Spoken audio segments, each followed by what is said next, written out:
Soat binosini ostki qismini ko'rsataman. Mana sizlar ko'rib turgan soat binosi, ana ko'ryapsizlar, ha? Soat binosini ostki qismi. Mana ko'rib turganlaringizdek, turli xil mashinalar bor bu yerlarda. Hammasi keladi. Va avtobuslar bor, mehmonxonalar, marojnoxonalar, shunaqa joylar joylashgan. Ko'rib turibsizlar mana. Mana. Ko'rdingizmi? Mana. Bepul suvlar, ovqatlar mana hammasi kelyapti. Restoranlar uchun. Mana soat binosini ostida mana shunaqa supermarketlar, butiklar joylashgan va mashinalar kelib joylashadigan joylar. Qalay, yoqdimi? O'zimga ham yoqib turibdi.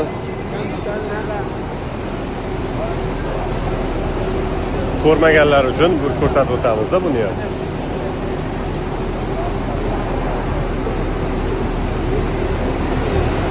Mana o'sha mehmonxonalarga kelmoqchi bo'lganlar shu joydan kirib ketishadi. Mehmonxonalarga kirish joyi mana. Al-Maqom, Makka.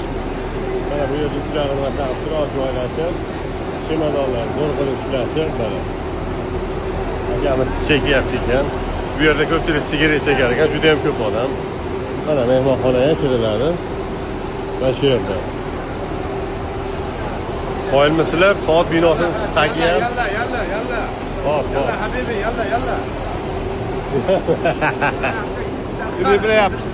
yalla. Yalla dedi kalkalla. Asıl masa qilib yurasiz do'stingiz bo'lsa mana. Hamma yo'qlar bor. Turib turibdilar. Soat mehmonxonasini osti.